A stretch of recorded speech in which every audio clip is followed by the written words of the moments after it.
ሰላም ጤና ይስጥልን። እንዴት ከርማችኋል? ውድ የቻናላችን ተከታታዮች፣ እኔ ዶክተር ተክሌ ሽፈራው ነኝ፣ የትረስት አግሮ ኮንሰልቲንግ ኤንድ ፋርሚንግ መስራችና ስራ አስኪያጅ። እንግዲህ ብዙዎቻችሁ በተደጋጋሚ ስትጠይቁን እንደነበረው የ2000 ዶሮዎችን ለማርባት አጠቃላይ መነሻ ካፒታል እና እንዲሁም ደግሞ አጠቃላይ የምናገኘው ትርፍ በዝርዝር ይሰራልን ባላችሁት መሰረት ወደ እናንተ ይዤላችሁ መጥቻለሁ ማለት ነው። ስለዚህ እንግዲህ እንደዚህ አይነት በጣም አስተማሪ ጠቃሚ በተለይ ደግሞ ወደ ቢዝነስ ውስጥ እንደ አዲስ ለመግባት ለምታስቡ ሰዎች እጅግ በጣም ወሳኝና ጠቃሚ መረጃ ናቸው ብዬ አስባለሁ። እንግዲህ መረጃዎች ከትክክለኛ ቦታ ትክክለኛነቱና በትክክለኛ ሰው መቅረብ መቻላቸውን ማረጋገጥ ይጠበቅባቸዋል። ስለዚህ በቀጥታ 2000 ዶሮዎችን ለማርባት የሚያስፈልገን ወጪ አለ። ይህንንም ሲዝናችን እንግዲህ በሁለት እንከፍለዋለን። ይህም ዶሮዎቻችንን ገዝተን ምርት እስኪጀምሩ ለ4 ወራት ድረስ የምናደርገው የስራ ሂደት ስታርታፕ ፔሪድ ወይም ስታርታፕ ኮስት ብለን ነው የምንይዘው።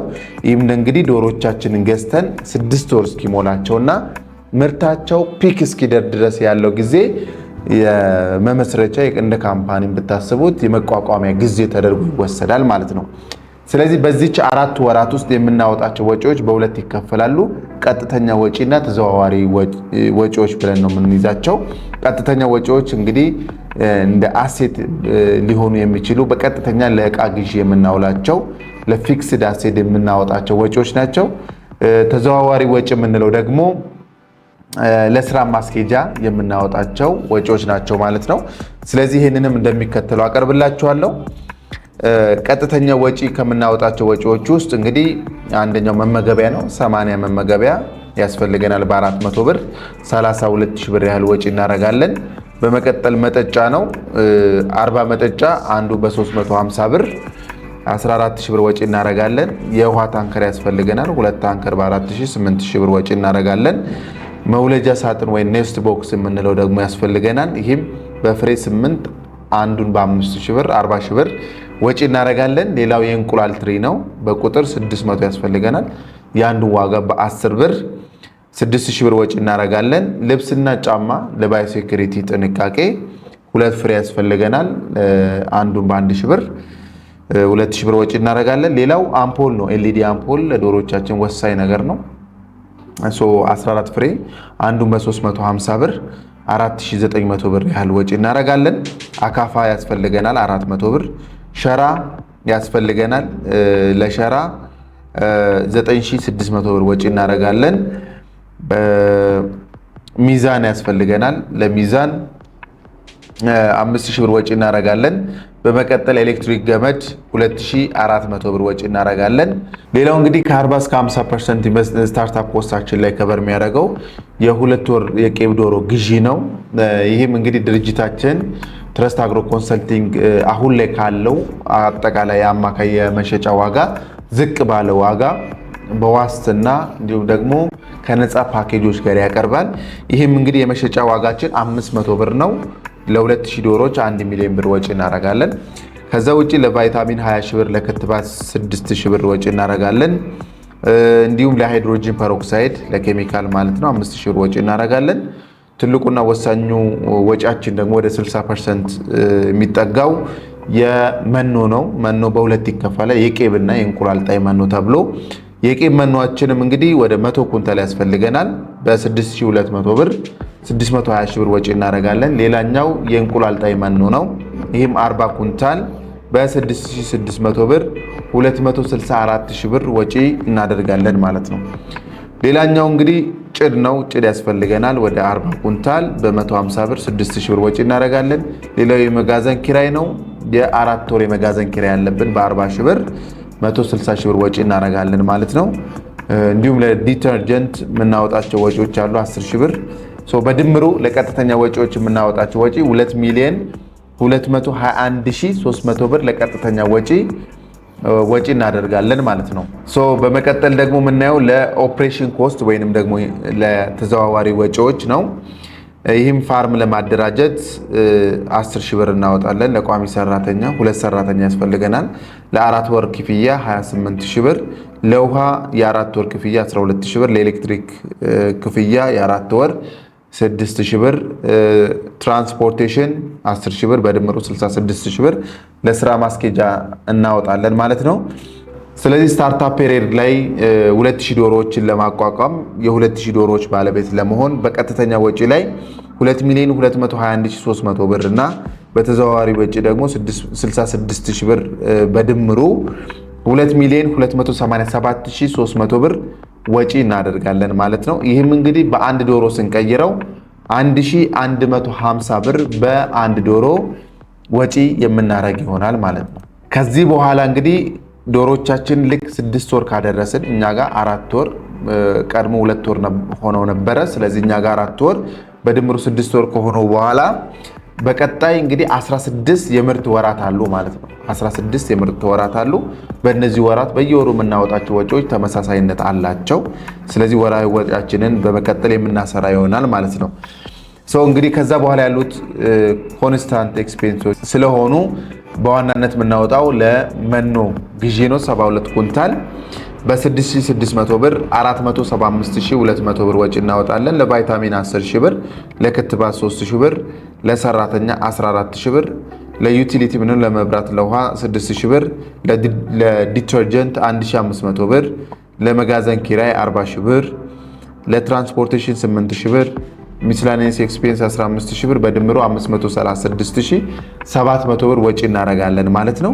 ይህም ዕለታዊ ወጪያችን ብናካፍለው 17890 ብር በየቀኑ ኤክስፔንስ ይኖርብናል ማለት ነው። ሌላኛውና ወሳኙ ነገር እንግዲህ መንዝሊ ኢንካም ነው። መንዝሊ ኢንካም ዶሮቻችን ለ16 ወራት ምርት ሂደት ላይ ነው የሚቆዩት። በየወሩ ምርት ይኖራቸዋል። ነገር ግን አጠቃላይ የሚሰጡት የምርት ጊዜያት በ3 አበይት ክፍሎች እንከፍላቸዋለን። ይህም የሚሆንበት ምክንያት እንግዲህ ከመጀመሪያው እስከ መጨረሻው በኮንስታንት ሌቭል ስለማይሄዱ ማለት ነው።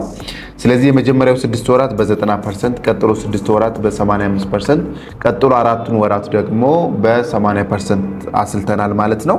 ስለዚህ የመጀመሪያዎቹ 6 ወራት ላይ እንግዲህ በ6 ወራቱ 324000 እንቁላሎች እናመርታለን። ቀጣይ ደግሞ ሁለተኛው ኳርተር ለ6 ወራት በ85% በቀን 1700 እንቁላል ማለት ነው 204000 እንቁላል በ6 ወራት ውስጥ እናመርታለን። ሶስተኛው ኳርተር ደግሞ ለ4 ወራት በ80% በቀን 1600 እንቁላሎችን 192000 እንቁላሎችን ማምረት ያስችለናል ማለት ነው። ስለዚህም በ16 የምርት ወራት ውስጥ በድምሩ 822000 እንቁላሎችን ማምረት ያስችለናል ማለት ነው። እንግዲህ ይህንን ቪዲዮ በምሰራበት ወቅት እንቁላል እንግዲህ 20 እና 21 ብር ባለበት ወቅት ነው።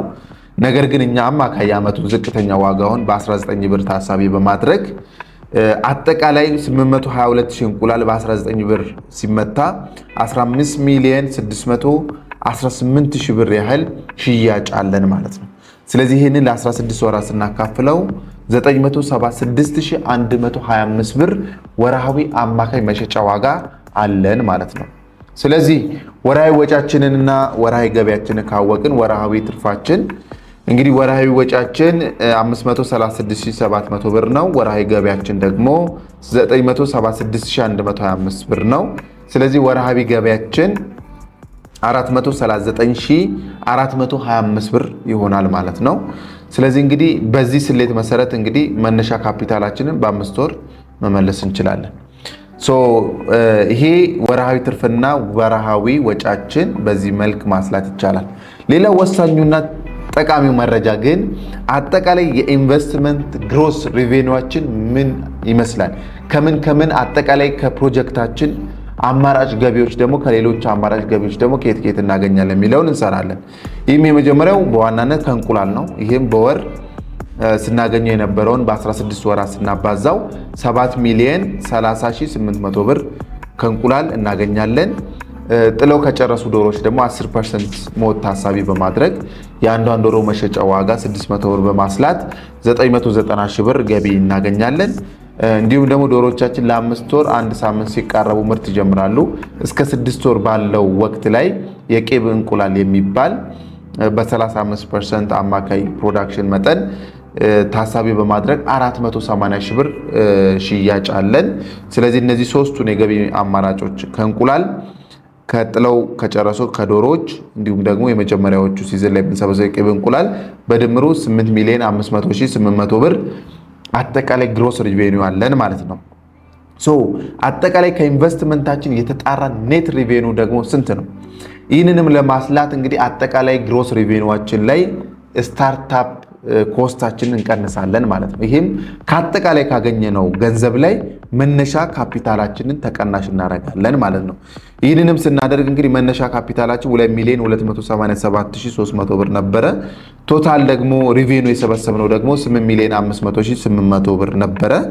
ስለዚህ አጠቃላይ ኔት እጃችን ላይ ወደ ኪሳችን በቀጥታ የሚገባው መነሻችንን ቀንሰን 6,213,500 ብር ይሆናል ማለት ነው። ይህም እንግዲህ ፕሮፊት ማርጂኑ 271% ይሆናል ማለት ነው። እንግዲህ ይህንን በደንብ እንድትረዱ የምፈልገው አንድ ሰው በ2000 ዶሮዎች ቢዝነስ ቢጀምር 2.2 ሚሊዮን ገደማ ካፒታል ይጠይቃል።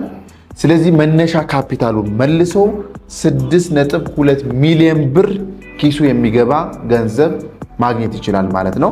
እንግዲህ ይህንን በ16 ወራት ውስጥ በጊዜ ሂደት የሚመጣ ትርፍ ነው ማለት ነው። ስለዚህ አጠቃላይ ቢዝነሱን እንድትረዱት የምንፈልገው ያለምንም ትርፍ 4 ወራትን ጊዜ ታሳልፋላችሁ። ቀጣይ 16 ወራት ደግሞ በምርት በመሸጥ ገቢ በማግኘት ታሳልፋላችሁ። በድምሩ 20 ወራት ፕሮዳክሽን ፔሪየድ አለው ማለት ነው። ስለዚህ ይህ 271 ፕሮፊት ማርጂን ማለት እንግዲህ አንድ ሰው መነሻ ላይ አንድ መኪና ቢኖረው ቢዝነሱ ሲጨርስ ከ20 ወራት በኋላ እንደማለት ነው። ኦልሞስት ኒርቱ 3 ተጨማሪ መኪኖች ይኖሩታል ማለት ነው። ስለዚህ በየትኛውም ሴክተር ላይ በዚህ ልክ ፕሮፊታብል የሆነ አዋጭ የሆነ ቢዝነስ የለም። በተለይ ዶሮ እርባታ በዚህ ዘመን በተለይ ደግሞ አሁን በምሰራበት ይህን ቪዲዮ በምሰራበት ወቅት ላይ እጅግ በጣም አዋጭ ቢዝነስ ነው። ይህን 100% እርግጠኛ ሆኜ የምነግራችሁ ሀቅ ነው ማለት ነው። ስለዚህ እናንተን በስህተት ገፋፍቼ የተሳሳተ ሮንግ የሆነ ዲሲሽን እንድትሰሩ ወይንም ውሳኔ እንድትወስኑ ሳይሆን ታንጀብል ፕራክቲካሊ መሬት ላይ የወረደ ቢዝነስ ነው። ከእናንተ የሚጠበቀው ሳይንሱን በጠበቀ ጤነኛ የሆነ ሰልጥናችሁ ቴክኒካሊ ከባለሙያ ጋር መስራት ይጠበቅባቸዋል። በተረጋጋ መንፈስ ስራውን መስራት ይኖርባቸዋል ማለት ነው። እንግዲህ እጅግ በጣም ብዙ ይጠቅማቸዋል ብዬ አስባለሁ። በተደጋጋሚም ይህ ጥያቄ ሲጠየቅ ስለነበረ ይህን ቪዲዮ ለመስራት ተገድጃለሁ ማለት ነው። ተጨማሪ ማብራሪያ እንግዲህ ሀሳቦችን ከፈለጋችሁ ድርጅታችን አዲስ አበባ ጉርድ ሾላ በሚገኘው ቢሮ ከሴንቸሪ ሞል ጎን ሳምፔር ቢልዲንግ ላይ 5ኛ ፍሎር ላይ ቢሮ ቁጥር 504 እና 506 በመምጣት ተጨማሪ ማብራሪያዎችን ትምህርታዊ ነገሮችን ከኛ ማግኘት ትችላላችሁ። ይህንን ፔጅ ፎሎ ሰብስክራይብ ስለምታደርጉ እጅግ አድርጌ አመሰግናችኋለሁ። እስካሁን ድረስ በዚህ አስተማሪ ቪዲዮ ከእናንተ ጋር የቆየሁት ዶክተር ተክሌ ሽፈራው ነበርኩኝ። ስላዳመጣችሁኝ በድጋሚ አመሰግናለሁ። በመተማመን ያርቡ።